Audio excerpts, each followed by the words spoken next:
নমস্কার দর্শক বন্ধুরা, আজকে আপনাদের সামনে যে বিষয়বস্তু নিয়ে আলোচনা করব তা হল স্বামী বিবেকানন্দের ছেলেবেলার একটি ঘটনা যা বদলে দেবে আপনার চিন্তাধারা। ছোটবেলায় নরেন এবং তার সমস্ত বন্ধুরা একটি বাগানে খেলতে যেত। নরেন ছিল সমস্ত ছেলেদের মধ্যে সবথেকে বুদ্ধিমান। তার সমস্ত বন্ধুরা তাকে নেতা বলে মনে করত। তারা ওই বাগানের গাছের উঁচু নিচু ডালে লাফালাফি করে খেলত। তাদের অমন লম্ফঝম্প দেখে স্বভাবতই বাগানের মালিক চিন্তিত হয়ে পড়েন। তিনি আশঙ্কা করতেন যদি কেউ গাছ থেকে পড়ে যায় তাহলে তাদের হাত পা ভাঙার পূর্ণ সম্ভাবনা রয়েছে। এই জন্য সেই বাগানের মালিক নরেনদের সেখান থেকে চলে যেতে বলে। সেই মুহূর্তে তারা সেখান থেকে চলে গেলেও পরের দিন তারা ফের সেই বাগানে এসে খেলতে শুরু করে। সোজাভাবে কথা না শোনায় মালিক এবার একটি ফন্দি আঁটেন।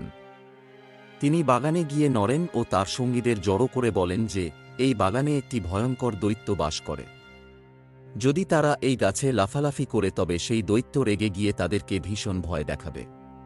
তার কথা শুনে সমস্ত বালক ভয় পেয়ে যায় এবং সেখান থেকে চম্পট দেয়। কিন্তু নরেন ছিল সাহসী এবং কৌতূহলী। সে ভয় তো পায়নি, বরং দৈত্যের বিস্তার বিবরণী জানতে সে মালিককে একের পর এক প্রশ্ন করতে থাকে। মালিক বলতে শুরু করেন যে দৈত্য হয় তাল গাছের মতন লম্বা এবং ভীষণ ভয়ানক। বলাই বাহুল্য, এই সব শুনে নরেনের মনে আরও কৌতূহলের উদ্রেক হয়। তবে মালিক তাকে ঠেলে বাড়ি পাঠিয়ে দেন। বাড়ি গিয়েও তার কৌতূহলের নিরসন ঘটেনি, বরং সে ভাবতে থাকে একবার দৈত্য দেখলে কেমন হয়। যেমন কথা তেমনি কাজ। দৈত্য দেখার তাগিদে সে একা রাত্রিবেলায় চুপ করে সেই বাগানে গিয়ে গাছে উঠে বসে পড়ে, কিন্তু ভোর হলে গেলেও কোনো দৈত্যের দেখা পেল না। অন্যদিক সকাল হতেই নরেনের বাড়িতে হইচই শুরু হলে যায়।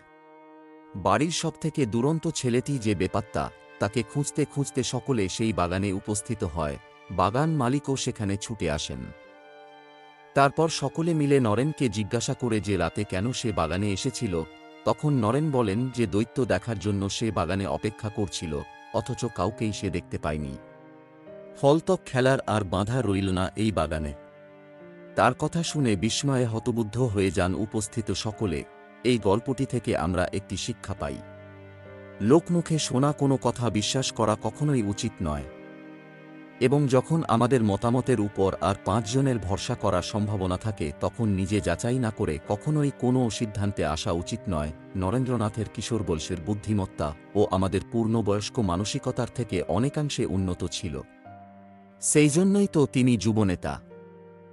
আশা করি বন্ধুরা আজকের বিষয়টি আপনাদের ভালো লেগেছে এবং ভিডিওটি দেখে আপনারা সমৃদ্ধ হয়েছেন। ভালো লাগলে আপনজনের উদ্দেশ্যে শেয়ার করবেন। ভালো থাকুন, সুস্থ থাকুন, ঈশ্বর আপনার মঙ্গল করুক। নমস্কার, ধন্যবাদ।